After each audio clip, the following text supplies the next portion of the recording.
Keep my eye patch on. Godless Engineer, whenever you're ready. Are you ready, kids? Yeah, what? Aye, Captain. I can't hear you. Are you ready? Aye, Captain. Aye, Captain. Oh, who lives in a pineapple under the sea? SpongeBob SquarePants. Bob SquarePants. Absorbent and porous is absorbent yellow and porous is he. If nautical nonsense be something you wish, Do I keep saying SpongeBob SquarePants? yes. Then drop on the deck and flop like a fish. SpongeBob SquarePants. SpongeBob SquarePants. SpongeBob SquarePants. SpongeBob SquarePants. Ahoy, Captain. Thanks. Y'all have a fun show. Go walk the plank. Excellent.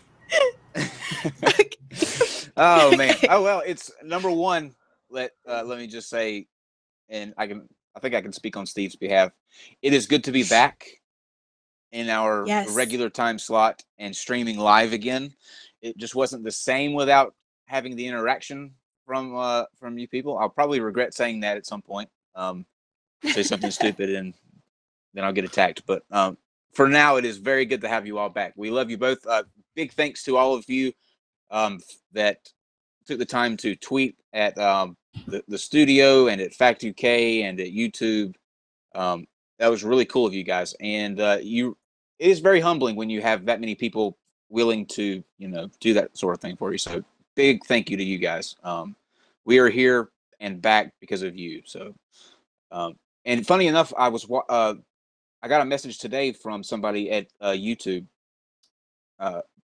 over Facebook, and they said that they were listening to our show last night where I went through some emails that I got that were supposed to be from a management partner, but I think they're from a bot. And he was willing to reach out and say, I was listening to your show. Let me see if I can get this escalated. And we'd already had it taken care of by then. But big thank you to him for at least reaching out. So tomorrow is Casey. What is tomorrow? Tomorrow is Wednesday. Right? I feel like we're themed up for some reason today. Yeah. What other important day is it tomorrow? Sorry. Tomorrow. Hold on. I have to get dressed. Hold on. Tomorrow is International Talk Like a Pirate Day. Arrrrghhnn't. Arrrrghhnn't. Just briefly, go ahead and introduce the two lovely people that we have with us, and then we're gonna break away for just a second to talk about a big announcement, and then we'll jump right into the Pirates. But Casey, go ahead and let everybody know who we have joining us tonight. Okay, so today we have Lorence Yufa, who is with Milwaukee Atheists. So welcome, Lawrence. He is a pirate. I'm sorry, I have to take these off. He is a big fan of all things pirate, and so we have him. Oh, yeah. We also have Bennerson Little, who is a like real life pirate historian. So we're really excited to have you here too. Thank you. He's probably like, what have I gotten myself into? What is this? I know. What is this that I'm doing right now? Yeah. But before we jump into that, I wanted to take some time out and talk about you, my dear KC, have some huge news for people who might not have heard. Do you want to share them? Yeah, Godless Engineer and I are getting married. Yay! We it only took countless hints that we dropped. Actually, somebody should go back and count how many times that was referred to on this show, because I think that we played a big part in that decision. So. I think me and the rest of the Milwaukee Atheist crew were dropping hints when they visited. Yeah. We've been to Milwaukee a few times, and people have been giving him shit about it for a while. That's so exciting. Well, I hear that we were talking before the show, everybody, and they've decided that they're going to have a ceremony at Dinosaur Adventureland, since it's right there. in their home state. Kent Hovind will be presiding over it, and that's exciting. We're not doing that. We're not doing that. You are. Maybe the greatest story ever. Well, congratulations. Dinosaur Adventureland, Kyle. Well, congrats to both of you. Thank you. Pirates. I know probably bare minimum. I'll say probably what the average person does, because you go by what you see in like movies and some of the stories that you hear when you're in school. But I'm sure that there are not only stereotypes but countless other pieces of pirate history that people don't know. And Lorence, why don't you tell me why you got into pirates the way that you did, and what you're doing with that, because you're doing some pretty cool stuff with that. Well, so it's kind of a weird story. I had never watched any of the Pirates of the Caribbean movies until like last year, and I really got into it when I initially started listening to Ailstorm, a pirate metal band, and I fucking love them. And I was like, I wonder pirate metal. What real pirate, pirate metal. Yeah, I wonder what real pirates were like. And interesting. I just took a deep dive into this stuff. I got Colin Woodard's The Republic of Pirates, and that is a fantastic book. And it kind of just gave me this jumping off point, and I became so enthralled with the true history of pirates. I mean, I ended up watching the movies anyways, because I felt like I had to. Yeah. But I so enjoy the real life thing more. It's so much cooler. It's so much more interesting. Like, yeah, it's like gruesome and brutal at some points, and it's not really pretty, but it's so cool. It's so interesting. Real quick, who's your favorite pirate? Henry Avery. Henry Avery. Yeah, See, Henry Avery is a fucking badass. Yeah. Never heard that one. I think I'm actually on a delay. It kind of sounds like that to me. But anyways, so I had a series on my channel, and I say had because I have currently like suspended it for now. It was called The Captain's Log, and it was the complete history of piracy. And I went like stage by stage from when it wasn't exactly piracy, but you could call it piracy, like with the Sea Peoples, the Lucans specifically. And I got like 8 episodes in, and then for the 9th episode, I needed to cover the Aetolian League. And the best source for the Aetolian League is it's like a 400-page book, but it costs $150 minimum. And I was like, I cannot afford this. And the series wasn't getting a lot of traction anyways. So I was like, okay, until there's a real want for this series again, I'm just going to put on the back burner for now. Yeah. It's a good thing you didn't turn to a different type of piracy to settle that issue with the book costing so much. I tried. It did not go over well. So, Mr. Little, tell us, introduce yourself and tell us a little bit about what you do and why you do it. What got you into pirates? Oh, well, better than little. I've written several books on the subject of piracy. It was entirely accidental. Mostly I was interested in writing fiction. I've started doing that kind of post nonfiction. Mostly I saw a lot of films when I was a kid. As long as I can remember, I wanted to be a pirate, fence with swords. In, I guess, around 1967, while my father was overseas, height of the Vietnam War, we moved back to Alabama, South Alabama, where my family's from, and that was culture shock for me. Although my parents were from Alabama, I didn't grow up with, let's just say, 1960s Alabama mores, manners, and morals.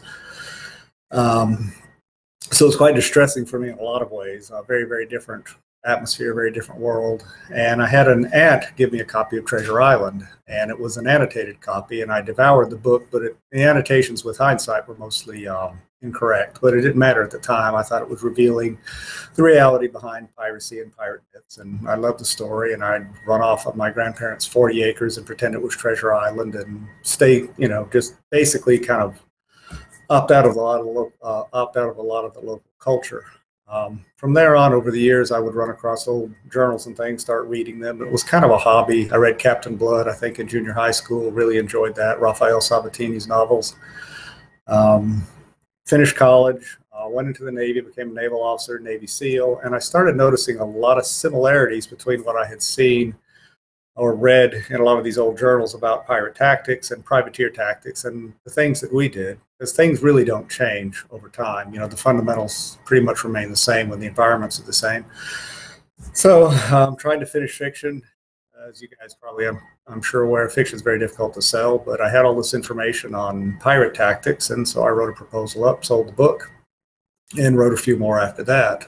My goal has always been to try to look at the legitimate history, at the truth wherever it leads me. It's very easy in piracy, or probably any subject, to go into it with the sense of, if you grew up on pirate movies, you want to prove that pirates were like what you saw in the movies. If you're a hardcore capitalist, you want to prove that pirates were hardcore capitalists. If you're a Marxist, you want to prove that they were Marxists. And I've tried as best I can to avoid this. It's difficult because we all come with our own, prejudices and suppositions and things. But as best I can, I've done it. I've even got about 20,000 word supplement I post online of corrections, errata, and new information on my first book, for example, just to try to keep, venturing in that same direction in truth. And in some ways, the internet's made that a lot easier.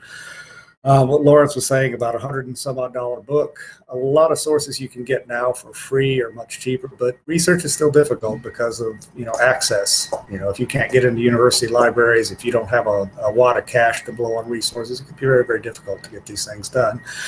And the internet has also made it difficult in a way too on research, because right now it's given a platform to basically every ignoramus in the world too, who wants to, Amen. argue or spread information, false information out there, and flood it with stereotypes. Okay. And after a while, you just don't have time to, you can't spend an hour arguing with somebody who doesn't know what he's talking about. And so there's good and bad. So anyway, if I start digressing a whole lot, just let. Mr. Little, you can actually do that. You can spend an hour a day arguing with people that don't know what they're talking about. That's what we specialize in usually on this show. But you at least appear to be trying to. But you appear to at least be trying to, get to the facts and the truth, and at least get something out there that's quasi legitimate. And I'd say 50% is a pretty good goal these days. To if you can get 50, it's like I told Black Sales, I was their historical consultant. If 50% of what I factually told them ended up in the show, I was completely happy with that. Absolutely. So when we're dealing with pirates, I'm gonna throw some. I guess what we'll do is let me throw out some names of some pirates, and just because I'm curious and I want to see if the image that you get in our culture or society today matches the actual pirate, or even if they really existed at all.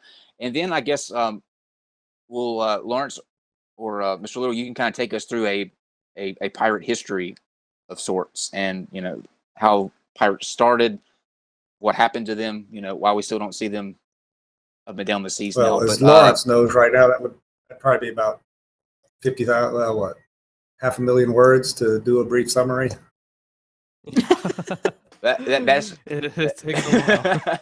That is not. I mean, he what, 9 episodes, and he didn't even get out of antiquity. I mean, it's a vast subject. It's difficult. Well, I'm sure, and maybe this might be something that we do. And we do this often with, especially our history episodes. The first time that we ever had somebody come on to talk about ancient coins, he had an idea that he wanted to do for an episode. He had slides that he sent in, and we had all of it uploaded and ready to go. And it was supposed to be a 1 episode thing. We're getting ready to do episode 5 of that one that started out with that first episode. So we do have a way of taking a subject and asking so many questions that it's it grows into something much larger. But you hear Blackbeard, Captain Cook, these names. Who were the real people, and are they anything like what they're painted in, whether it be movies or TV shows, that sort of thing? Who do you want to start off on this? Let's go with Blackbeard first. No, I think he meant which of us do you want to start with?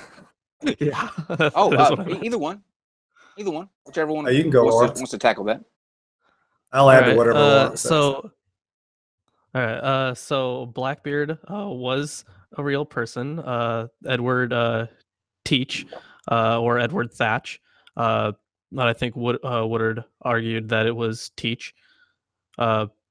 So he was not all that different from how he's portrayed in movies, minus all the mythical stuff. He was a legitimately scary dude. People would just give up all their stuff without him even having to do much, because it wasn't. Apparently, he had crazy eyes. If you guys know what that phenomenon is, people just looked at him and they were like, "This guy is insane." He did this thing where he put like burning wicks in his hat, and it gave him the effect of having his beard lit on fire. So he had this ring of smoke around his head, which gave a pretty cool, scary. It's a pretty cool, scary effect. And he really did have the big beard. Maybe not as big as it was portrayed in Pirates of the Caribbean, but at least from the one drawing I can recall of him, it wasn't that big, and I don't know how accurate that necessarily was. But he was a legitimately scary dude, successful pirate. And his last stand, I think, is really interesting. Maybe we'll get into that later. But his recorded last words kind of resonate with me. Damnation, seize my soul if I give you quarter or take any from you. And for those that don't know, quarter just means mercy. And I think that's really fucking epic. And Captain Cook, I think there may have been some pirate named Cook. I don't recall, but I don't think that was anywhere near a real person. Okay, there were a couple. Let me throw at you. There were a couple of minor buccaneers named Cook. But unless you're actually doing some detailed research, you're probably not going to run across them. They're not something that the average person reading a couple of pirate books would come across. Cool. One more before we jump into what makes a pirate a pirate. Captain Crunch. True or false? Real, 100% real. Captain Crunch was there were many kings of pirates, but Captain Crunch was the emperor. Yes, I have scars on the roof of my mouth to prove it. So here's the next question. What's everybody's favorite Captain Crunch cereal? There's more than one? Well, there's like the original. There's more than Crunch. one. I don't know. There's the original Captain Crunch.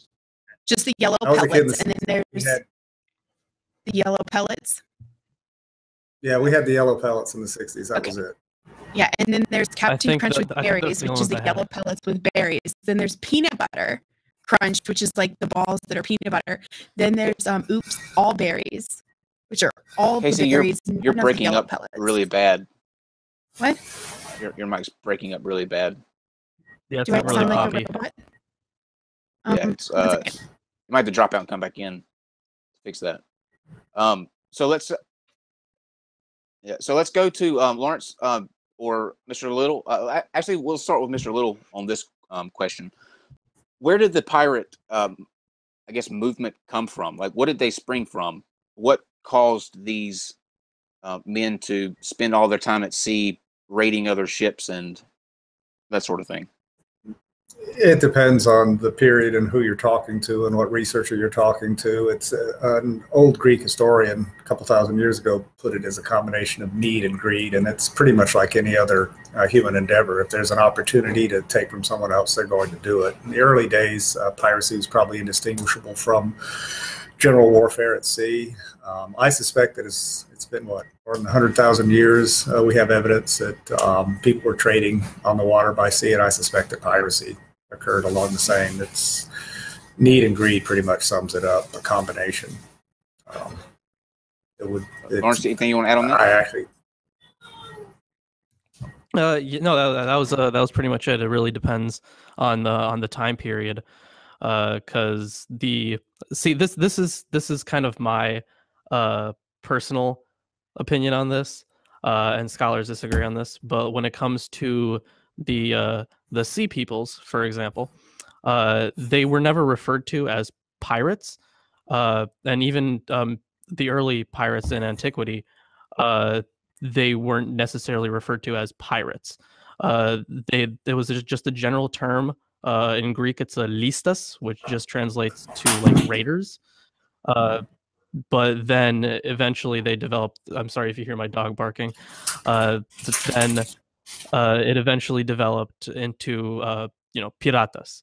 But when it comes to their motivations, it all depends on the period. And I know that I think Klein argues that the sea peoples, caused they caused the Bronze Age collapse, but I'm thinking they were like a symptom of it. So like it makes sense to me that in an already collapsing world where there's a lot of terrible things like drought and war, people would resort to stealing things.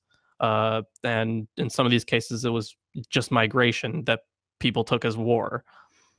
But that's just my own personal thing. I kind of got off on a tangent there. That's okay. Mr. Little, did you want to tag in on that? Yeah, piracy basically is just unlawful or illegitimate theft at sea. And in back in antiquity and probably pre-antiquity, it was just a method of warfare. As long as it was considered legitimate, it really wouldn't be considered piracy. And it's the same thing today. Privateering has been outlawed since the 19th century, but if you're stealing at sea on the open ocean today, it's still considered to be piracy. If you're a nation state that happens to be plundering or confiscating at sea, it may or may not be piracy. It's just simply a question. It's basically a fairly modern question of legitimacy, especially in the Golden Age, 17th, 18th century. Oh, go ahead. You can finish. 17th, 18th. Yeah, so that's okay. 17th or 18th century.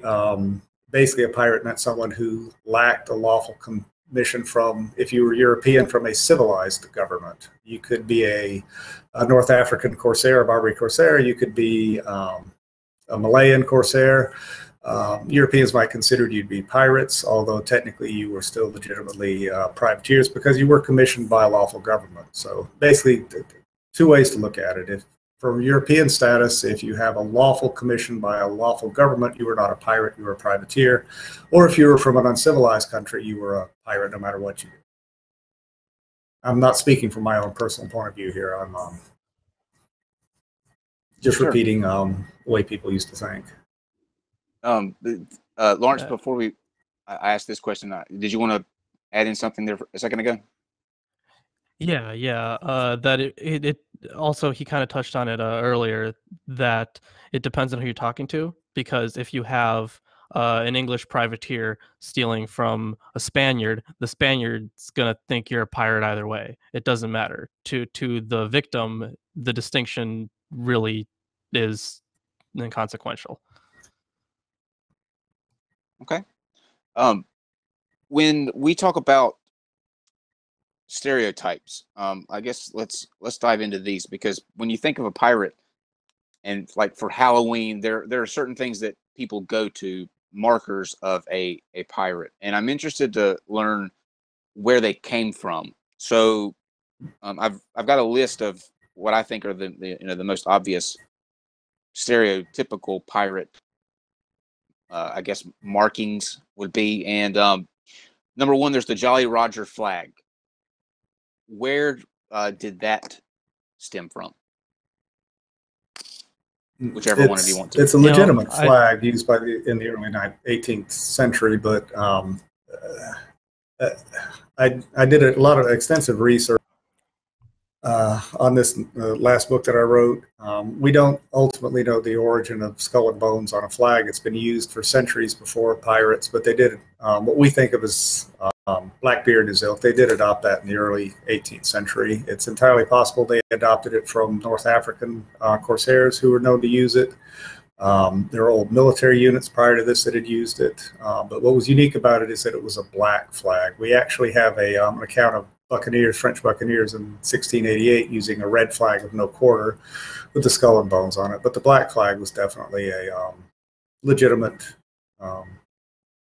There's some debate on what the origins of Jolly Roger. It's not Joli Rouge, as some people say, meaning pretty red. There's actually no reference to that. That reference, I think, comes from Joli Drapeau Rouge, a mid-19th century French communist flag, actually.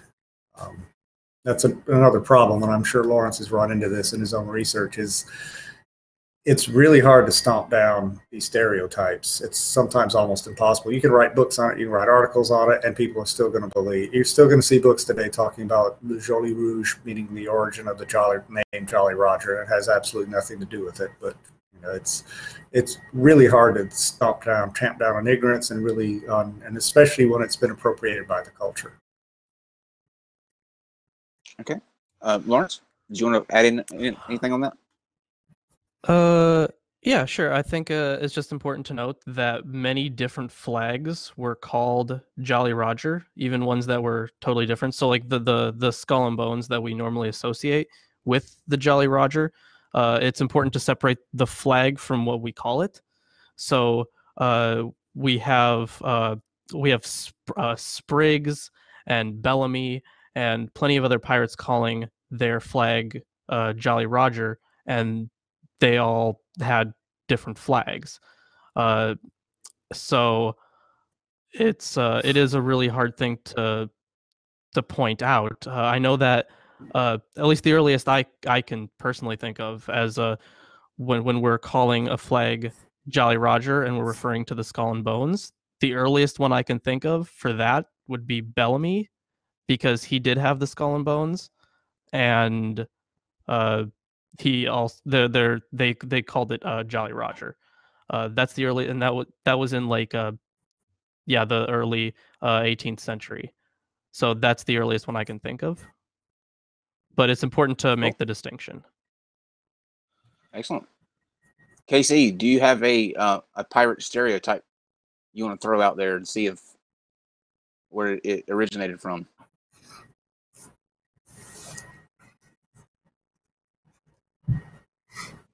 Oh, we do not hear her. Yeah, we can't hear you. No audio. I was actually gonna mention this before, but you know who wrote a great book on pirate myths? Bennerson Little here. You should go pick up his book. Oh, sweet. Excellent. We will get into that. Absolutely. Casey, can you give us a test real quick? Still not working. I see lips moving. You might have to drop. No sound.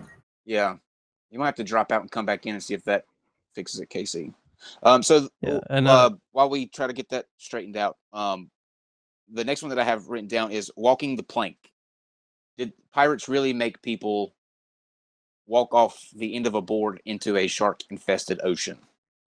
Some Spanish and South American privateers, who were basically pirates, did in the early 19th century during the Spanish Wars of Liberation.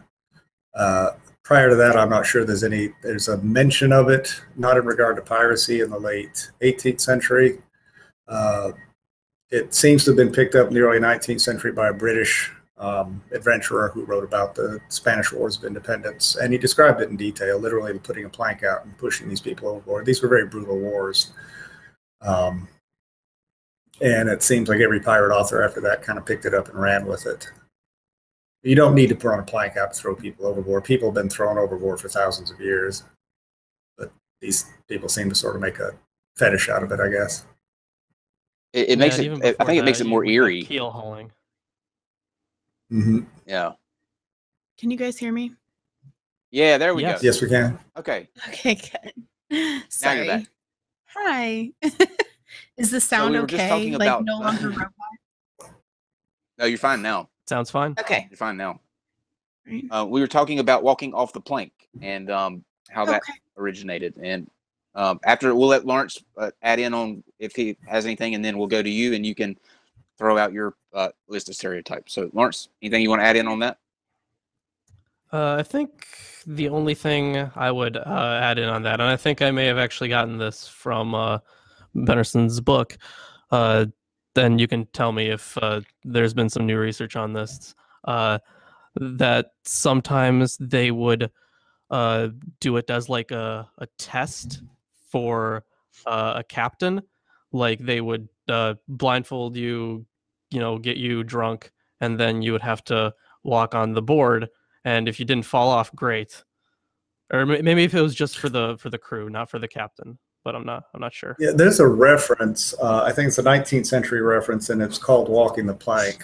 Basically, it's essentially a sobriety test, but they took its name, "Walking the Plank," from the idea of actually walking a plank overboard. But essentially, I'm not sure. It would be interesting to know if they actually used it as a test for sobriety for a watchstander. Okay, I guess if you could walk the straight line, you were sober enough. I'm speculating here, sober enough to actually stand watch. But if you couldn't, yeah, probably could get busted. I am not built to be a pirate. I'm figuring that out now. I would never last out to sea. Not a chance. Casey, do you want to? And just to Sure. quick hop in, if we need it, because tomorrow is Talk Like a Pirate Day, so I brought 2 books that we might need for this, or if you guys want me to pull something up here. I have E.T. Fox's Pirates in Their Own Words, and it's just a collection of documents pretty much. And then I have something that's kind of more fun. Not all of it is necessarily true. It's just more fun. The Pirate Primer, Mastering the Language of... I can't talk right now. Mastering the Language of Swashbucklers and Rogues by George... I don't know how to pronounce his last name. Choundis? No, I don't know. But that Sounds one's just good. bit more fun. That's as good a guess as mine. What is the primer about? It's basically just like a dictionary for pirate language, and it gives you like these it gives you like pronunciations too. Like I can pull one up. Let's see, under commands, belay that, and it's supposed to be pronounced belay thart, and it means stop that talk, shut up, be quiet. And this is a reference. I don't know if this is real or fake, because this guy uses some fictional things to make this, but he also took from real sources as well. It looks like it's there's a reference to it in Treasure Island, and then Blackbeard's ghost. That also sounds fake. So just taking a... Well, that's maritime terminology. It's used. You even hear that term in modern Navy still at times, and one thing to remember is a lot of what's ascribed to pirates is their language. It's actually not pirate language. It's maritime language. I've had people come to me and say keel hauling is a pirate tradition. Pirates sit in keel haul. Dutch Navy and later the French and some of the other Scandinavian navies keel hauled. It's really a naval tradition. Same thing with a great deal of the language that you see. Pirates, what particularly distinguishes pirate language is probably an excess of foul language, even greater than the average sailor, which is a hell of a lot if you think about it, because very few sailors even today I've known that don't cuss a lot. I'm trying to, stifle mine right now with a toddler running around so that he doesn't pick it all up, because they pick up everything. So, and I haven't been in the Navy since '89. I thought you were going to say you were trying to keep it down because of us, and I was going to introduce you to Casey again, because she is the master of Well, the funny thing was, I come by it I was honestly. I was out in LA working with Black Sales, the writer's room. One of the times I was out there, and one of the co-creators of the show was just very, very polite, and he would apologize when he cussed until somebody finally looked at this guy and said, this guy was a naval officer, Navy SEAL. He says, you can probably say anything you want in front of him. I was the one trying to be polite, but I just thought it strange that somebody was trying to, clean their language up in front of me. So I'm working hard on keeping mine clean right now because it's, that kid's picking everything up. Everything. So. They repeat everything. Good luck. Everything. And they naturally, I have 2 grown daughters too, so I've been through this before, but forgot it all. But they understand. I know we're off the subject of piracy temporarily, but they also understand the situation of the circumstance. So if I just said, for example, shit, just casually, he'd probably ignore it, But if I drop something on my foot and just spew, he knows that's important and that's the proper time to say it. And he's going to repeat it in the proper circumstance. And then if you tell him not to repeat it, he's going to repeat it 12 times. Yeah, yep. He'd be a good sailor. That's a very good point. Why do we jump to like a cuss word? Why do we jump to that when either we get injured or we're pissed off? Like, what is it about the word that makes us temporarily feel better, or that's the choice word that we go to? That's a deep question. I don't know. One of my books, I put about 500 words in a pirate book talking about their language, and I actually wrote a 500-word mini essay on the defense of cussing, and I don't even remember what I wrote now, but it keeps me sane, I think. And yeah. I've heard people say that it actually escalates. I've heard people say it escalates violence. That it has the opposite effect in me. If I can actually vent by cussing, I'm less likely to do anything stupid, I think. Oh yeah, I agree, and it makes me feel so much better. What gets me is the people that have a problem with cussing, because if you think about it, we as people, we create sounds with our our vocal cords, and they're just noises. Like, why do people put such an emphasis on damn, shit, or things like that? Like, why do they let a word influence them in such a way? I've never understood that. I've never understood why people deem some words to be a curse word and some words to be okay, and nobody can can explain that why that's the case.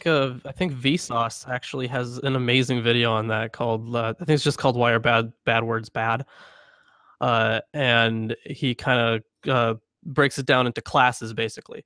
Like the elite would use certain words, and then the peasants would use certain words, and some of the words that the peasants used became curse words.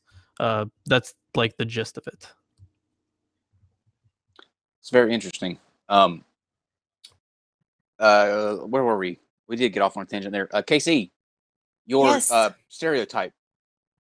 Well, so I have a stereotype, but then I have a couple of other questions too, if y'all don't mind. So my stereotype is parlay. Like, was parlay really a thing, or is parlay a thing? I may have read something about 19th century mountain men using it. Mostly I'd heard it show up in the Old West. I don't recall seeing it in any original journals or anything about even anybody at sea or pirates saying, hey, let's have a parley. I guess you might see it somewhere in the sense of, again, this is something that has crept right into our culture based on a film. Maybe Lorence has run across something that I haven't seen on that. Yeah, I'm in the same boat as you. I haven't seen a single thing about it in any of the old stuff I've read, like any of the original documents, or in any any contemporary book. I haven't seen a single thing about parlay. Well, it doesn't mean it wasn't real, but I'm pretty sure I probably saw it in Daniel Boone or Davy Crockett or something on TV growing up as a kid, or some movie about mountain men or something, or maybe in one of my uncle's old Louis L'Amour paperbacks or something. But okay, so before he left Godless Engineer, Well, this engineer had a couple of questions, so I'm gonna go ahead. Was there a code of ethics for pirates? I mean, I'm sure both of us can answer this. Did you want to kick it off? It doesn't matter. There was a code of ethics. It's first, anybody going to sea with a privateer piracy would basically have the ship's articles, which are essentially the articles, the laws governing behavior. But as Lorence knows well, late 17th, early 18th century, there was sort of a code of conduct among the brethren. It could be modified by individual crews. It wasn't absolute laws, but it was a fairly definitive set of expectations, I think. Yeah, they were generally the same. The only like real difference that I can think of is Cheng Yi Sao's code.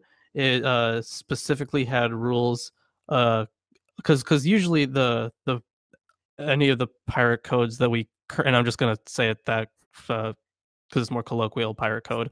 But I'm sorry if you hear the grandfather clock in the back. But usually they had rules against murdering your captives, but Cheng Yi Sao's rules also had a rule against raping the captives.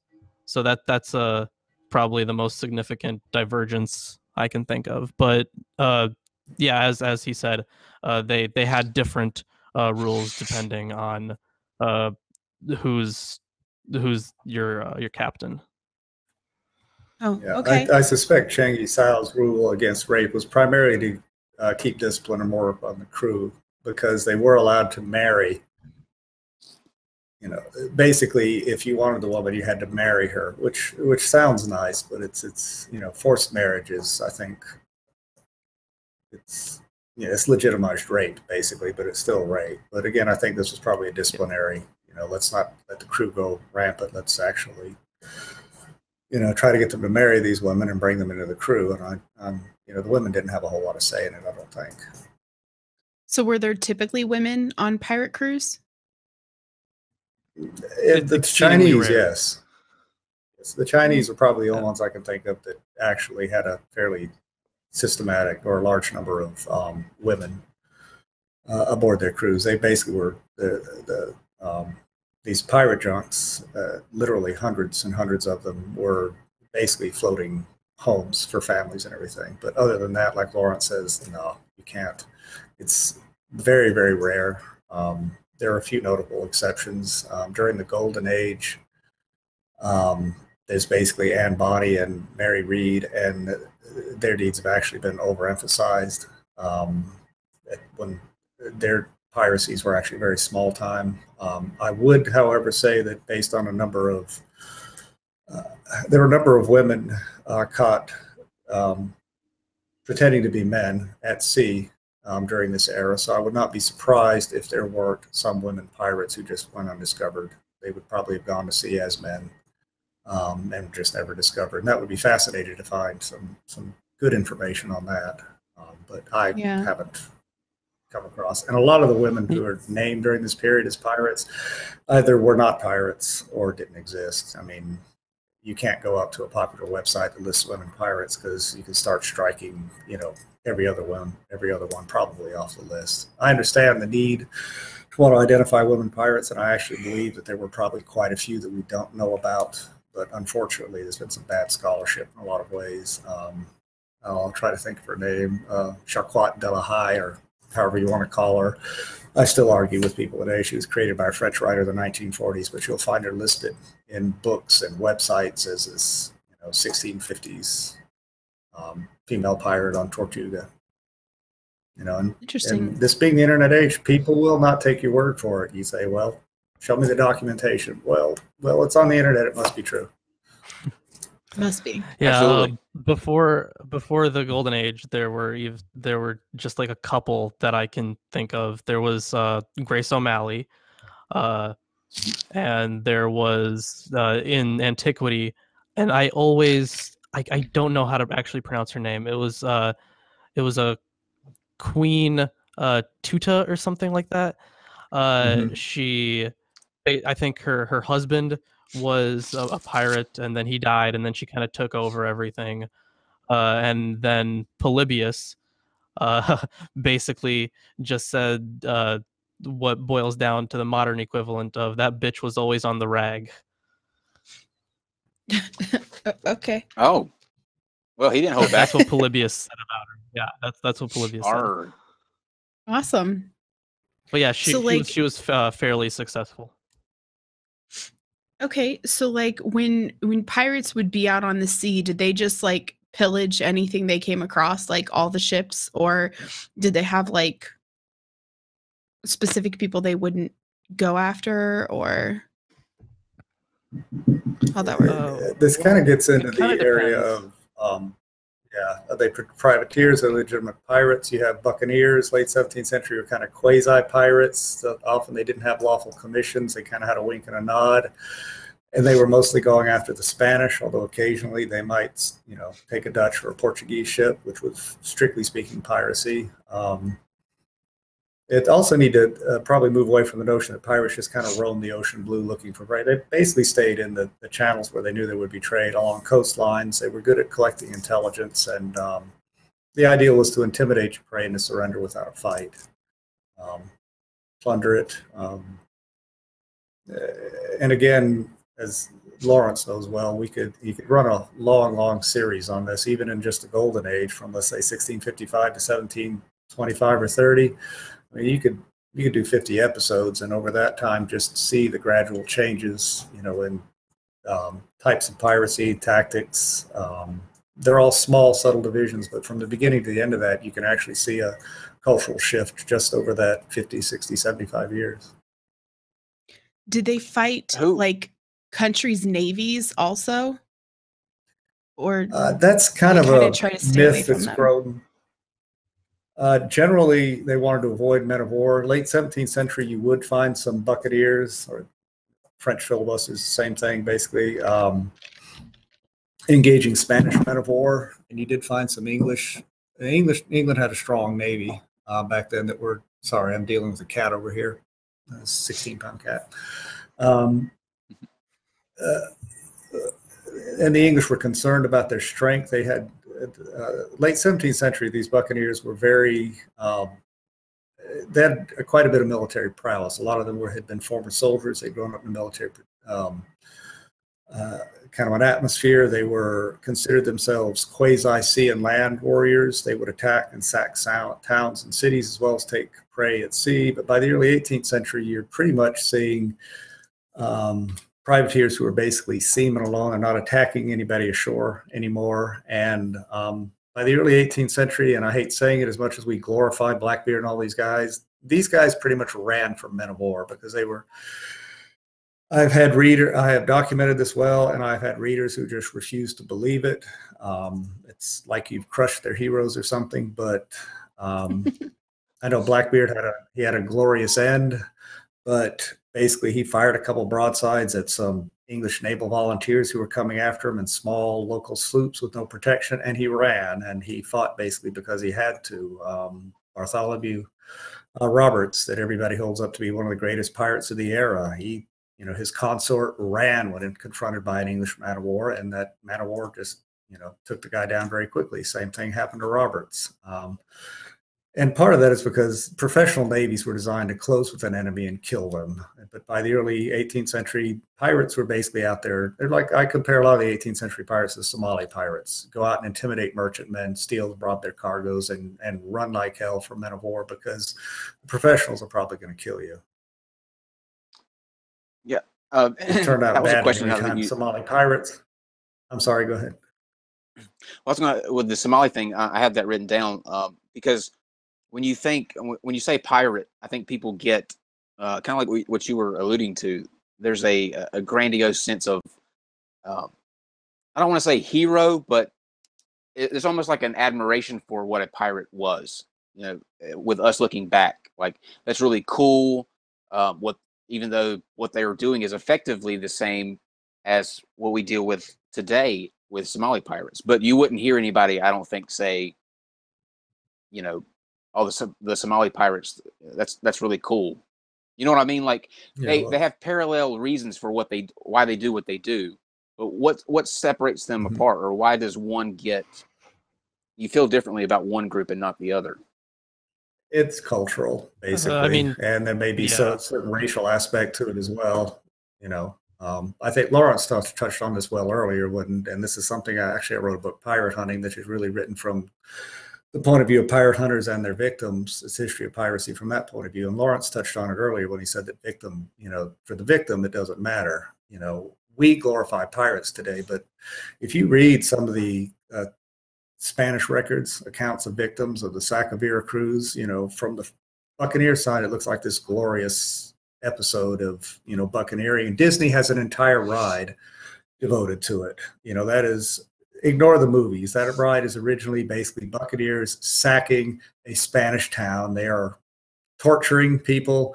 You know, I love the ride, but, you know, I put it in a proper cultural context. But and when you read the Spanish accounts of what was going on during this, you really want to side with the Spaniards. And I know, you know, Spain did a lot of things that are,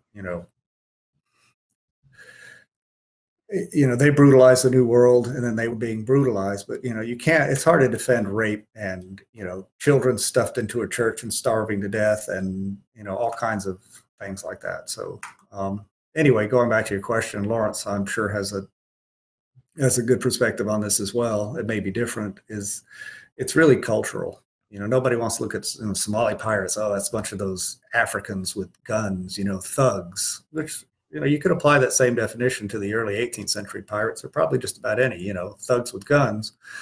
You know, as far as the romantic aspect, I'm more inclined to prefer the Buccaneers, because at least often the people they were attacking had pretty stout defenses, were willing to attempt to defend, you know. But if you're a pirate, you're running around and your only prey is like the Somalis, you're going to go point guns at people who don't have guns. And you will notice, by the way, that as soon as merchantmen started arming, Somali pirates never took an armed ship.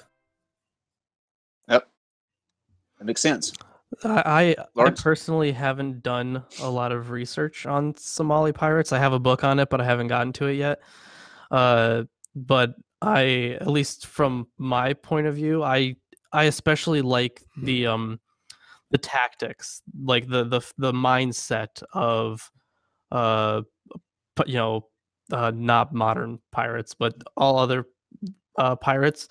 I like, while yes, what they were doing was terrible, absolutely. I think that there's a certain cleverness in some of the in like the way they did things that I think is really interesting. And I'm not sure if that exists currently with Somali pirates. I think it has a lot to do with the time period. You know, like we tend to romanticize that time period. You know, the Victorian, Elizabethan eras. Everything about those we romanticize, and in every way. And I think that when you look at those big magnificent ships they would build, the large sails, the elaborate outfits, there's just something about that I think that is missing. Now, if the Somalis went and built a large wooden ship and put on velvet robes and walked around with a hook on their hand, I think we could regain the traction for pirates again. I believe we could make pirates great again.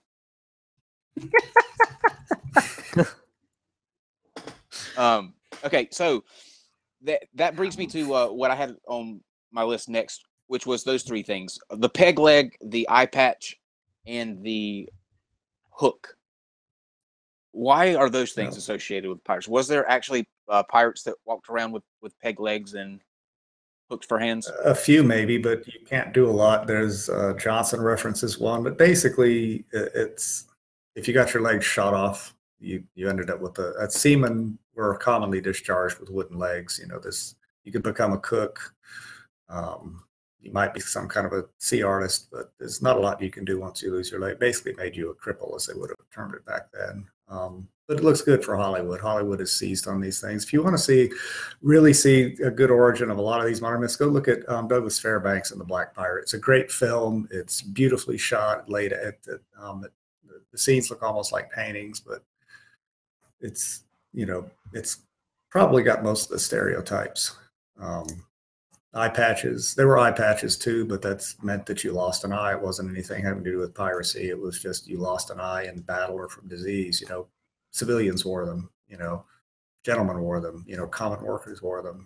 It was again. This goes back to a whole lot of our ideas of piracy are really maritime or just have been generically ascribed. They look cool. They're a way to distinguish and create a caricature, basically. I don't remember who wrote that, but somebody, and maybe Lorence can recall who wrote it, but it pointed out that it's our modern idea of the pirates is basically a caricature, and we've sanitized them so much it made them almost childlike, so they're not frightening anymore.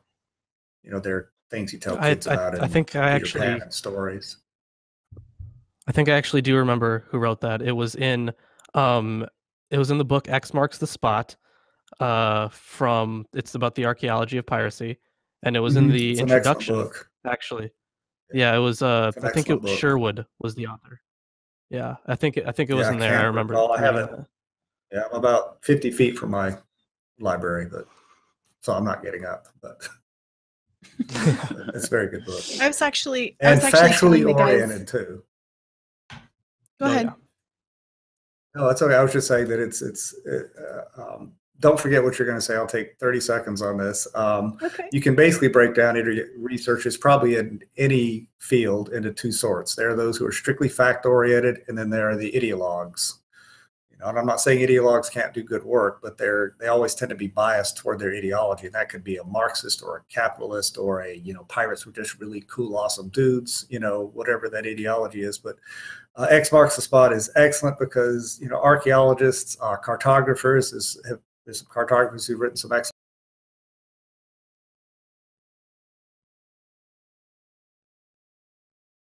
Did we lose him? Did he walk the plank? I thought you lost me for a second. Oh no, he walked the plank. He'll just have to hop That's a back in. bummer. You probably, yeah. Might have lost his signal. He can use that same link to come back in. And did you hear There we go. I'll let him know. There he is. Oh, he's back. Did you hear the screen locked up and it's been doing that occasionally. So I don't know how much of that you heard and how much you didn't hear. We got about half of it. About half of it. Anyway, real simple. People who have to deal primarily with facts, like cartographers and such, they tend to write very good, rigorous works on piracy because they want names, dates, places, and proof. And ideologues tend to be a little bit softer when it comes to proof. Whatever basically they can cherry pick to fit theirs. And I'm not completely picking it. There's some very good work out there across the spectrum on piracy, but it's always read the footnotes, always read the endnotes, because you'd be amazed how many times, especially in an ideologue's book, how many times there's actually no support for what they're claiming. They put an endnote, and so everybody assumes, oh, they got it supported and documented, and then you find out it has absolutely nothing to do with, but there's a footnote there. So anyway, my micro rant. We know all about Yeah, that. I think Actually, people the sources. people do that a lot with Avery, and they use Daniel Defoe's book, and I'm like, I'm not sure that's a historical document, and people would cite it. So that's always a bummer. Whenever I'm looking up anything about Avery, I'm making sure it's not from Defoe. Yeah, the fictionalized account. Yeah, it's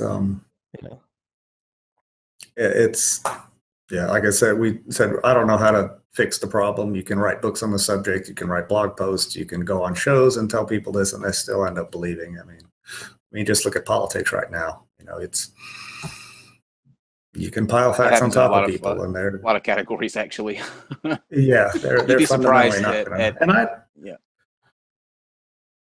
Well, we've all been there, even growing up, we said, you don't need to go out with that person. They're an asshole, and you do anyway. But over time, in theory, you start learning, and getting smarter, but you know. So there's a the lot nice of thing about pirate this, if you look back, facts.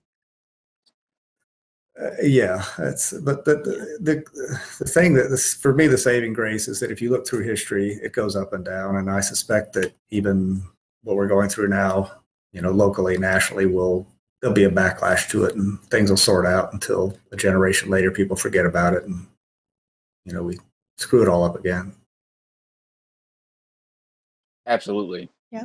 I think that's what we go through cycles. I think that's a very good point. We're going through a really bad one now with this whole flat Earth thing, but I do have a question pertaining to that here in just a second. But Casey, you want to go ahead and ask what you were going to ask a second ago? Excuse me. Oh, I wasn't going to ask. I wasn't going to ask anything. I was just going to, they were talking about eye patches. So I was going to tell my eye patch story, like, because they were talking about people wearing eye patches. And so that's all. I used to wear an eye patch. I was born blind in one eye, and the doctors fixed it with eye patches. So like I used to wear an eye patch when I was little. It wasn't when you're a little kid and people pick on you, but my mom did a really cool thing. I was telling Kyle and Dave, she would get the adhesive, like Band-Aid kinds, and she would draw stuff on the patch. And so like kids at school would want to know, hey, what's on your eye patch today? So like it wasn't so bad. But yeah. So I would have thought that was cool. A faux pirate.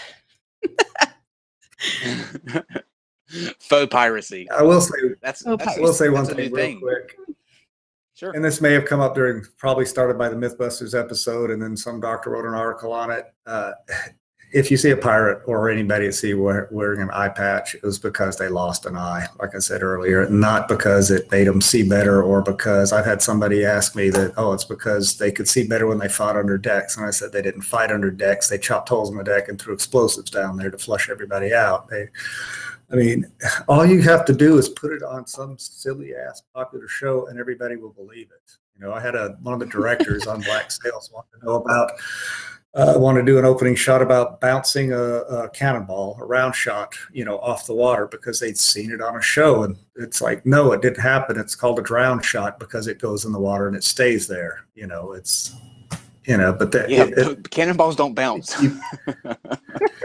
You can skip them across flat water in a harbor. What this came from was a late 16th century book that said that if you're going to make a mistake in aiming, it's better to make a mistake aiming low than high, because the shot might bounce off the water and hit the hull. Okay, might, but most of the time it's not going to do that. And you can skip them across in harbors, but you know, somebody misreads this, they're going to test it, try to prove it, and then you got a director saying it, and then you have people asking you questions about. I mean, you know, you ever tried to skip a rock in, you know, the surf? It doesn't really skip it.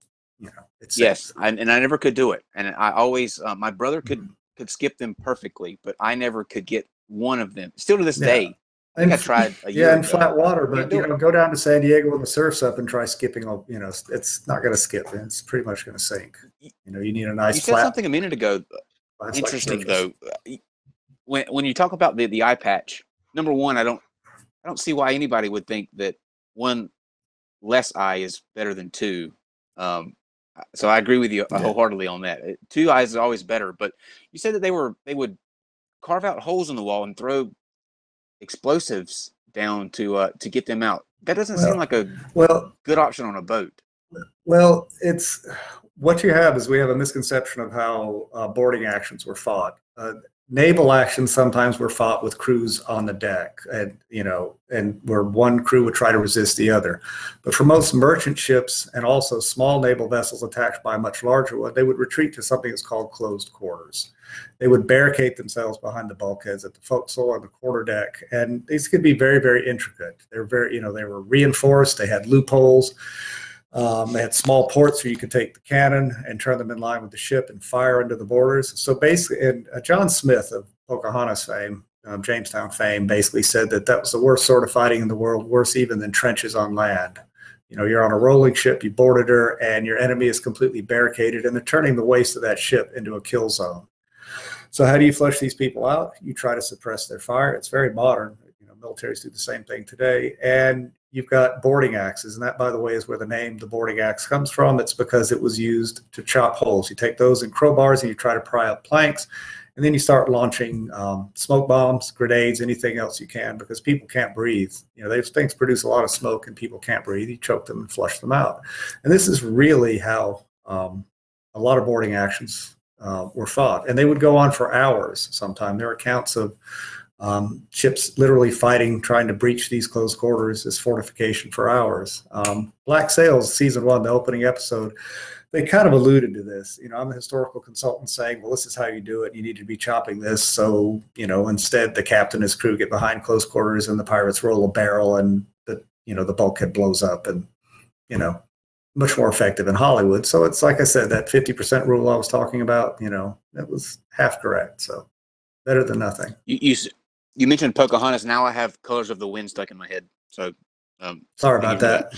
Yeah, my oldest daughter, okay, I love in her mid-20s now. I remember her Pocahontas shoes. That movie came out. I used to. You can tell obviously that I'm gay because I love musicals, and anytime somebody mentions a musical, I instantly get whatever the song is from that stuck in my head, and I can't get it out. So it's pleasant. I like honestly, I couldn't tell. I have no instinct, natural judgments for people's sexuality. It's one of those areas I taste totally, you know, it's whatever, you know, it's Gaydar is off. Yeah. Yeah. Sorry about that. I mean, I used to love watching Camelot, you know, and I could think of it. I've actually seen several back in the 80s, I guess, the revivals of a whole bunch of, you know, I saw Richard Burton and Richard Harris in Camelot on stage. Richard Burton looked drunk. Richard Harris was good, but you know, a lot of those back then. So excellent. My favorite musical. My favorite musical is The Producers. I love The Producers. That's a good one. That's a good one too. Anything Goes is mine. Which, ironically, was on a boat. It was it takes place on a boat, so that's very fitting. Where was I? I got musicals now stuck in my head. I'm off my tangent. I just maybe this will help. I just want to add in a note on peg legs and eye patches and stuff.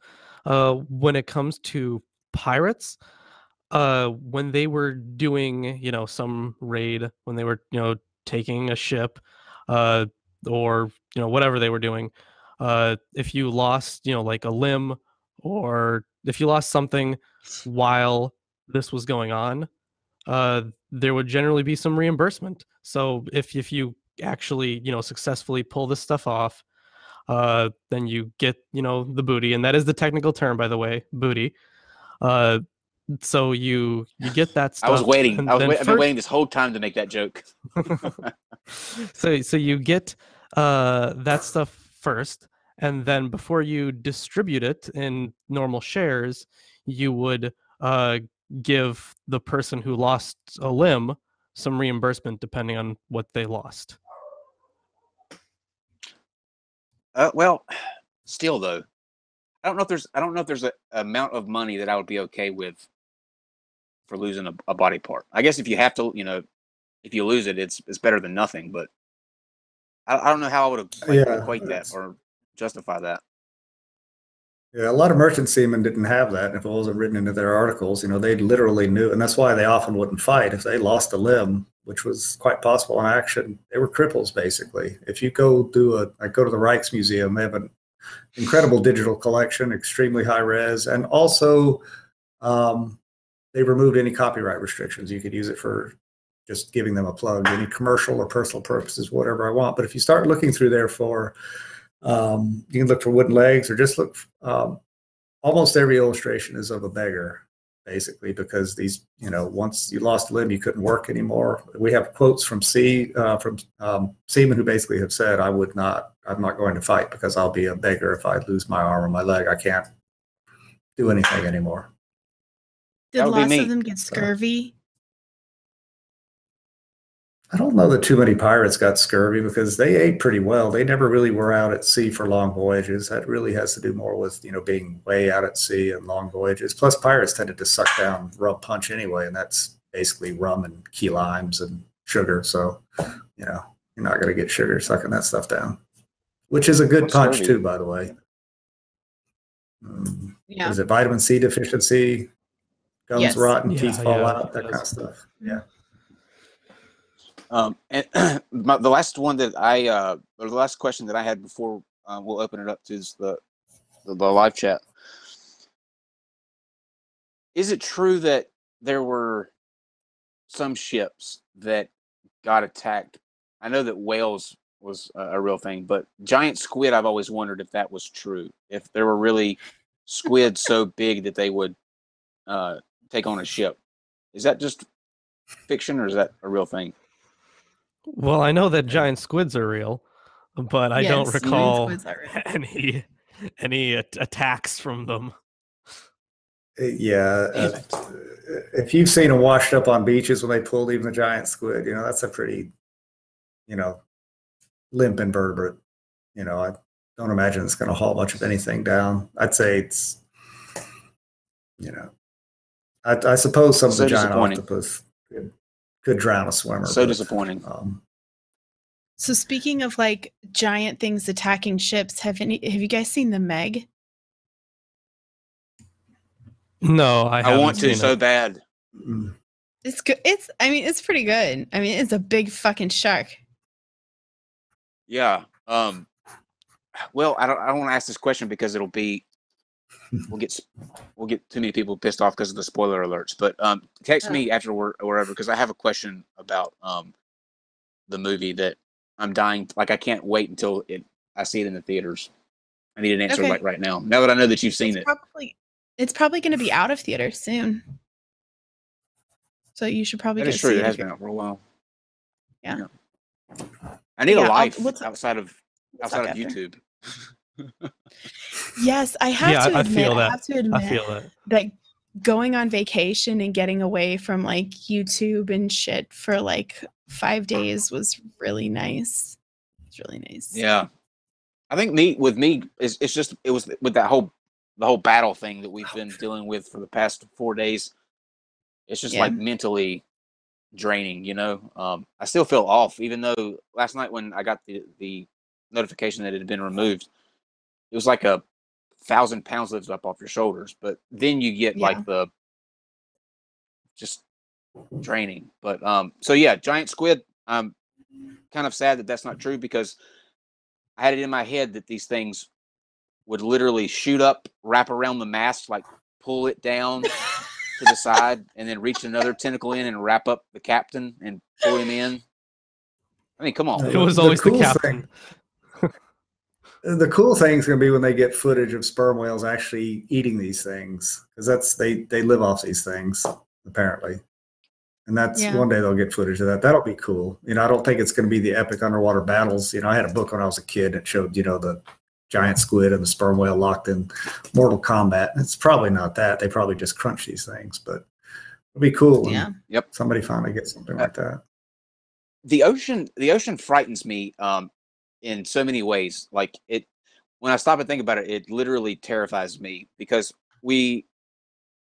man and women have explored 5 to 10% of the ocean, meaning that 90% of it is a question mark. It's unknown. We think that the Marianas Trench is the deepest point in the ocean, but we don't know because we've only explored that 5 to 10%. So what else is in there? And I can't think of anything more terrifying than to be shipwrecked in the middle of the ocean, thousands of miles away from land at nighttime in the dark. Like, to me, that is the ultimate form of terror. The sea's pretty at night. Oh no! It should settle in. It should settle your nerves. Silver lining right there. You want to go on our cruise with us, canopy of stars. I could do a cruise because well, I don't know if I could. Like, I won't even go into sensory deprivation chambers for this reason. I got offered to go into one, but there's something about, like, you have this giant, vast void underneath you, and you cannot see anything that's coming at you. Like, you don't know what's going to be up under you. Not in this, obviously, guys, not in the sensory deprivation chamber. I know that's only 10 inches of water, but your mind plays tricks on you. And so the way that my mind would work is I would be in that chamber floating. And so my mind's going to start racing and working, and I'm going to start thinking of KC going to see the Meg. And then all of a sudden there's going to be a school bus sized shark underneath my ass in a metal tank, and I'm going to panic and freak out and probably get injured. So I can't do that. Just punch it right in the face. Bigger than Or die trying. Okay, I have a pirate-related question from the chat. Andrew Kroll, what is Davy Jones' locker? It was kind of like a Beatles song. I think there. I think that there was, actually a pirate named like David Jones. I don't know much about that one, about the pirate, but it was kind of like it's kind of like pirate hell, I guess. It was kind of like kind of like a myth. I don't know why it was started, but it was it's just like this cultural thing, and I think it only existed in any references to this only existed like I think it was just after the Golden Age. Actually, it might have been during the Golden Age. Yeah, I think I've seen some 17th century references. Basically, if you're a bad sailor and you die at sea, you're hell's at sea. Gotcha. It's a step up if you're going to go to hell. Yeah, at nighttime. I'm serious. You need to check the sea out at night. I will from a land mass. I will be with my feet on the ground. I will gladly look at the sea at nighttime. Absolutely, no trouble. On a pier. On a pier. Just as a side note, and then Casey, if there's any questions that you see, you can ask them, and then we'll go to Dave for super chats. I'm on my iPad right now, so I can't actually see your questions, guys. Hey, Kitty.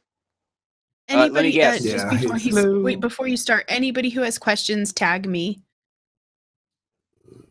Can we get out of here? I'm trying to think of a really creative cat pirate name, but I'm coming up. Speaking of cats, Admiral Meow. Here, come on, buddy.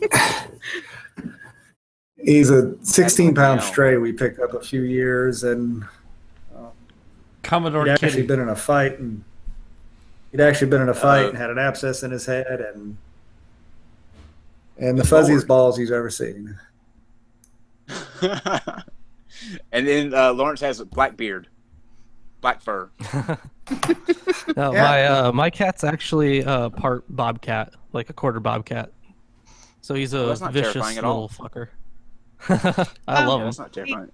Kyle, he says SO Lycan in the chat says Captain Kibble. Oh, that's For good. The cat name, Captain Kibble. Yeah. You win. You win.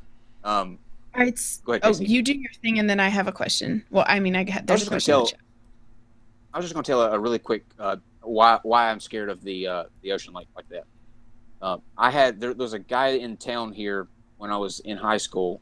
They were actually just fishing, and it was him and a friend of his, and they were I forget if it was a couple hundred feet away from the pier, but they had tied off to the pier, and the rope broke, and so they started drifting, and they were like, well, we'll be okay because the current's not too bad. But before they knew it, they had been swept out, and they weren't found for 28 days. 28 days. And he said that it was not only the creepiest, I forget how he worded it, but he said it was terrifying to be in the middle of the night, especially when the clouds were over the moon, so there wasn't any of that light reflecting off the water, to be out into a just black void of nothingness. It's just you and the rocking boat with no moonlight, no nothing. And that just, I guess when I was in high school, it just stuck with me. And so ever since then, You will not find me in any water at nighttime. No way. Unless it's a hot tub. I'll do a hot tub. Yeah. Okay, so I have a couple of questions. Dan the Machine asked, were captains elected? At least during some part of the Golden Age, yes. I'm not sure how it worked in antiquity, but when it comes to the Golden Age, yeah, they were generally elected. Yeah, there may be some exception. There's one difference between the late 17th, early 18th century, where it could be the same, but I haven't found any early 18th century documentation of this. But late 17th century, the general tradition was if buccaneers went to sea, they captured a better ship. That ship was actually given to the captain, and then he got a certain number of shares for it. Okay, so this is how captains late 17th century could actually get really rich. If you had 12 shares for the vessel and you had a very profitable cruise, you probably only needed a couple of those shares to do maintenance on the vessel and take care of it, and the rest of it went into his pocket. And in a moment, I'll remember why I had the, the point I'm trying to come to is that often the captains with reputations and already had their ships. It might be a condition of signing on with them is that they were the captain. That does not mean that they couldn't be removed from command, however. So, and like Lorence says, though, basically, yeah, you were elected in the Golden Age and served at the pleasure of the crew. And they could depose you. That also caused problems at times. There's some notoriously screwed up cruises because of political factions, you know. Mutiny. A lot of it depended on... Mutiny. They called it mutiny. Technically, it was democracy, but... Okay, well said. so Fostering Atheism asked, who do you consider the most infamous pirate and why? And if you each just pick one, if you wouldn't mind.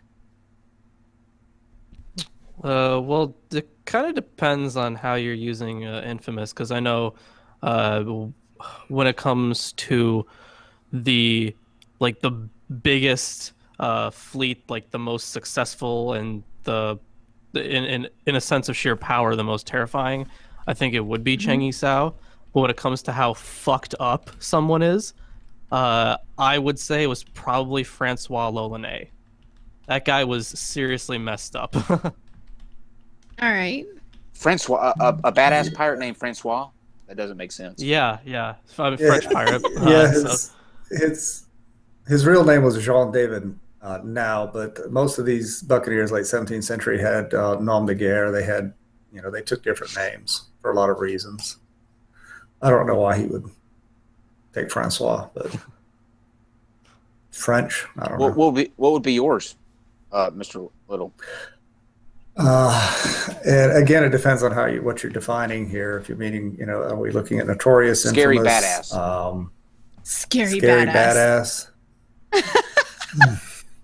Oddly enough, I would probably not Blackbeard because we really don't have as much information as we'd like to think we were. Plus, he got in actual hand-to-hand combat, he and about 11 of his guys got their asses totally kicked by 13 Royal Navy seamen. I mean, it was literally... But he hung candles from his beard. And probably burned his beard off doing that, too, for all we know. I mean, it's not something I'd try. I mean, you ever watch a kid get their hair in a birthday candle? But like Michael Jackson in a Pepsi commercial. Yeah, like that. Really, I mean, yeah, if you're looking for really, really, you just mean like stereotypical mean killer type. Yeah. You could almost pick anybody out of Alexander Exmeling's book on buccaneers who were doing it. Like Lorence says, L'Olonnais might be one of it's probably right up there at the top of just both being very successful, but also just being a very nasty human being. My favorite, though, of famous pirates would probably be Lawrence de Graaf, a Dutchman who had served the Spanish as a gunner. Got captured, went over to the French, became one of the most famous late 17th century filibusters of all time. Very, very successful, very swashbuckling, dashing, big Spanish, handlebar mustache. Reputedly had, when he was in town and Saint-Domingue in one of the ports there, he'd have violins and, a whole posse following him around. Very, very successful guy. He actually fought defeated a member of the Spanish ship of the Spanish Armada de Barlovento with a very rich cargo. He fought 2 ships of the Spanish. This armada was a pirate hunting armada. Basically, he fought 2 ships, each of which was about twice his size, to a standstill and escaped from them. He's a true swashbuckling kind of guy. Probably a cad, to use an old word term too. He was married to a woman in the Canary Islands. He'd met a rich widow on Saint Domingue, married her instead. Became a legitimate French officer, and actually got a divorce from that poor woman in the Canary Islands. And there were rumors that he was also married, probably illegally, because he never divorced his first wife in Veracruz prior to that. Another child by it. But anyway, if you're looking for just a great swashbuckling character, it would probably be Lawrence de Graaf. You don't hear as much about him because he was with the French, and most of the accounts of him are in French. You can look him up on the internet. There's some pretty good stuff on him out there, and some incorrect things as well. But hopping off that note about it being in French. Before we talk about Jack Sparrow, hopping off the note about it most of the stuff being in French, I find the same problem when I was looking into Chinese pirates, because most of it has not been translated, and I do not understand Chinese, so there's not really much for me to go off of. And did he have chopsticks instead of a hook? Okay, next question. Did pirates ever resort to cannibalism? And if so, what was the punishment?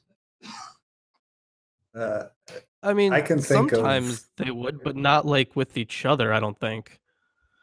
Well, that's seaman anywhere. If you're lost at sea, you might resort to it, but it's not a pirate thing specifically. There were not pirates offhand. I can really think of only one account, and that's they weren't technically pirates. That was Juan Corso, who was probably Juan Miguel, actually, a Cuban privateer in the late 17th century. The English considered him a pirate because a lot of things he did, he probably were outside the bounds of his commission. But he and a guy named Pedro de Castro were sent to hunt for La Salle's, the famous La Salle who explored the Mississippi and all that. He built a small colony. It was in Texas, but they were looking along the Gulf Coast for it, and they got shipwrecked. And the survivor account said that between Native American attacks and their general starvation, that they ate their dead. I don't know if they killed people to eat them, but they basically ate them down to their heads, I believe was the quote. But it's not a pirate thing. It's like Lawrence was saying, it's just, survival, extreme circumstances and survival of, Okay. I know there's fascination with cannibalism, but I don't know. What were pieces of 8? Cat. You can take that, Lawrence, or I can. To my understanding, they were just relatively the same size pieces of. I think they were either gold or silver, and I know that two. I know that 2 pieces of 8 was 1 doubloon. That's what I remember. Yeah, 2 gold coins would be a doubloon. The piece, it's basically in Spanish, it's the peso de 8 reales, or it's a peso of 8 royals. It's all the classic irregularly shaped silver coins. It was common currency in the New World. It was actually common currency around the world. They're cool looking coins.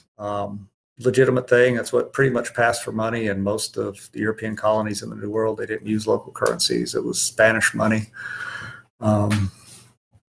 Piece of 8. It's a cool coin.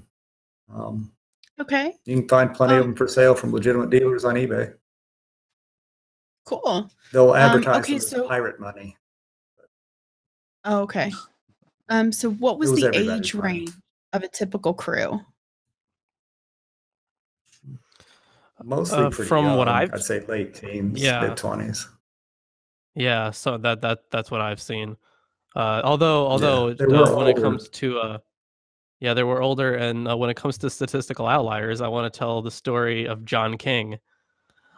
He was this, I forget the name of the ship he was on, but Bellamy attacked the ship he was on, and he was on it with his mother. and he saw these pirates raiding. He was like, wow, I want to be a pirate. This looks so cool. And he apparently threatened to kill himself if he couldn't be a pirate. And then his mom, you know, begrudgingly had to let him go be a pirate. So he was legitimately part of, this 9-year-old kid was legitimately part of Bellamy's crew for, I think, a little over half a year until the Witta crashed. And he died in that crash. I don't understand. Yeah, there's some accounts. Society terrifies me. Yeah, there's a few ship's boys I know that a guy named Taylor was reportedly one of a pirate, late 17th century pirate named Bannister. He was hunted down, captured by the English Navy eventually, and the captain had orders to hang them, Bannister and any of his men that he captured, and so they hung them all inside of Port Royal. They came into harbor, but they hung up one, maybe two boys, and one of them reportedly became a pirate named Taylor. Yeah, they just hung them up by their waists from the yard arms. They weren't going to hang boys, but you do find some boys among the crews. That was common maritime crews anyways, instead of ship's boys. The oldest I've seen legitimate, I think, was probably an 80-year-old man named Swan. He was a buccaneer in 1670s, 1680s. He got killed on the Isthmus of Darien. He couldn't keep up, and the Spaniards surrounded him, and he wouldn't surrender. So rather than engage this 80-year-old man in hand-to-hand combat, they just shot him down.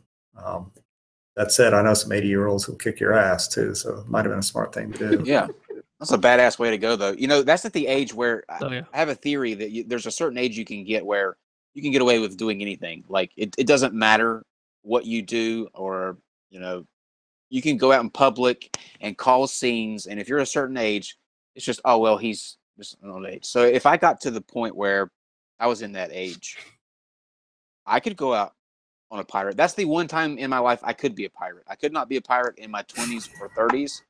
I would not survive a day. But I feel like going out at like 90 as a pirate, wheel me down that plank. Wheel me down that plank. Okay, so there's one more question in the comments before we get to super chats. What is your biggest problem with Pirates of the Caribbean series? And that's from Gage. It's all of it. All of it? All of it. Yeah, I didn't like them. Oh. All right. For me, the first one's enjoyable. It was like the first Star Wars. I saw it. I was a senior in high school. Just graduated maybe when Star Wars came out. It was fun. It's an enjoyable diversion. Don't take it seriously. And the rest of them after that pretty much sucked. And I know I'm going to hear from haters about that now, but I also only liked the first one. I wouldn't take any of it seriously. The first one was really good, and they just kind of went downhill from there. Although I think the apex of the rest of the movies was that fight scene at the end of the third movie with Jack and David Jones, like when they're on top of the masts. I think that was a pretty awesome scene. I just love Johnny Depp as the pirate. Like, I love Johnny Depp as Jack Sparrow. Like, the rest of everything else, like, I just wish like he could just do that. Like, I would watch him on YouTube do that all the time. Well, the character, but when I see him, and I know he did a wonderful job playing the role, but when I see him, and then I think about these old SEAL Team Master Chiefs, these guys with 10, or 20, 30 years of service, these old Vietnam, crusty old veterans, who've seen, things that I would never even have been able to see. And they remind me of these old Buccaneers I read. They would kick Jack Sparrow's ass in half a second if they even bothered to give him a second glance. But he would come back. He's dead. Yeah, I know. He gets spit out by So is Dave doing super chats? He's going to do that. But if I was Johnny Depp, I agree with Casey wholeheartedly. I would be Jack Sparrow. I would just transform into Jack Sparrow. And the only person that could get away with that, like where people would just be around him and not think twice about it, would be Johnny Depp. He's the one person that could actually transform into a pirate for the rest of his life and identify as a pirate. And nobody would question that. They'd be like, oh, well, that's just Johnny being Johnny. Dude, Johnny Depp could do anything. He could transform into Edward Scissorhands and be Edward Scissorhands for the rest of his life, and it would be fine. Like, nobody gives a fuck. He could be Willy Wonka forever. Like, he's Johnny Depp. He can legit do anything. He could be the Mad Hatter forever. Would get messy. Yeah, go ahead, Dave. Real. Well, I got one more question that I think Casey missed because it wasn't tagged to her. It's from Ganesh Chandrasekaran. I forget how to say his last name. Ganesh. Ganesh. What's up, Ganesh? Ganesh, our friend. How was piracy different in different sea routes, i.e. the Atlantic versus Indian Ocean versus the Strait of Malacca? How much did they influence one another? Yeah, was there like an East Coast pirates and a West Coast pirates? Did they have beef like Biggie and Tupac? Like gangs of pirates. That you're getting into a whole Captain Hook, who shot you? Who shot you? You get into Lawrence's 500,000 word, 200 episode YouTube series here. I mean,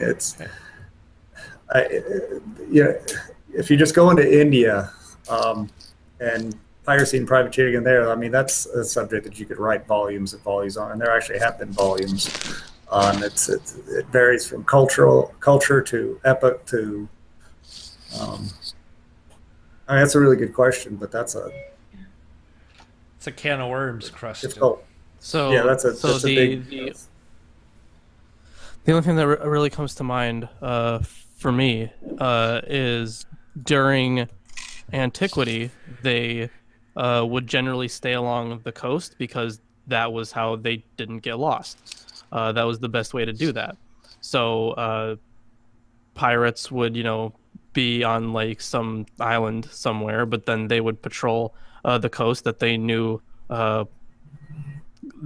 shipping ships would merchant ships would be going along, and it was generally near the coast. So that was kind of their prime location, at least in the Mediterranean.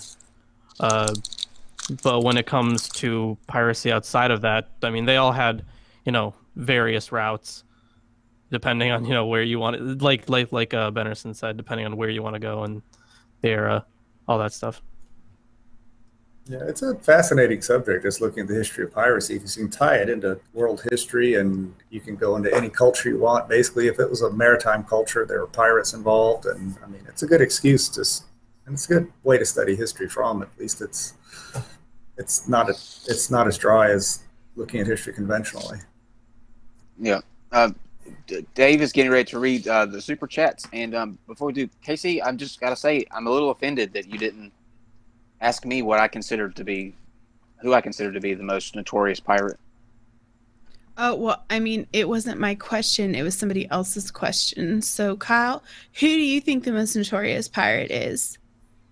Napster, duh.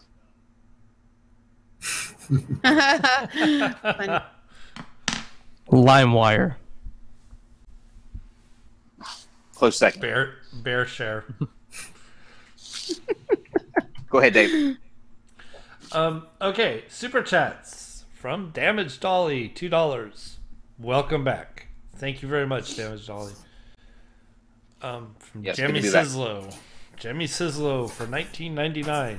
Why? Because a penny counts, I guess.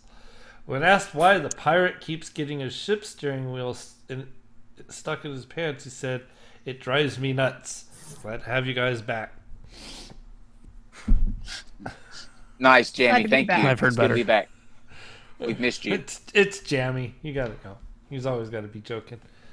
$2 from Steve McRae. Stormseeker with Patty Gurdy. Pirate Metal. I knew that was going to happen. I knew it. Who's Steve McRae? I knew he was going to bring up the pirate metal. I can feel it. Patty Gurdy, is that what he said? I didn't get that. Yeah, Stormseeker. The song Stormseeker with Patty Gurdy.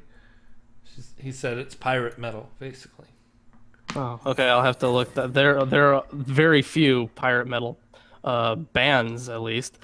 There's Ailstorm, and I guess you could count Flogging Molly, maybe.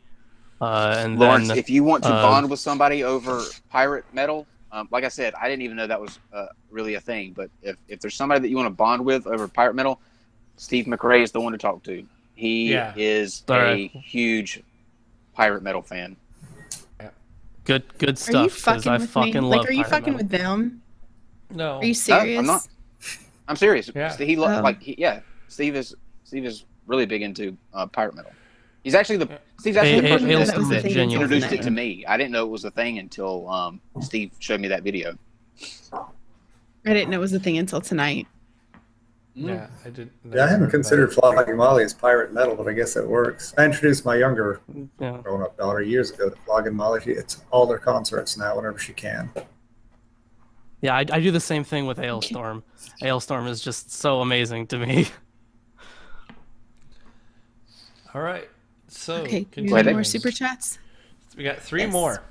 We got 0132 for $6.66 as usual.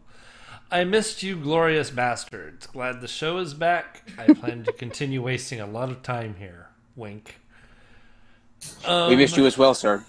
Yes. S106 IDEA. I don't even know how to say that. What the heck does that mean? But anyway, $10. So happy to see that my favorite, quote, discount Garden Gnome live feed, end quote, is back up and streaming. I also enjoyed seeing the eye patch, Kyle.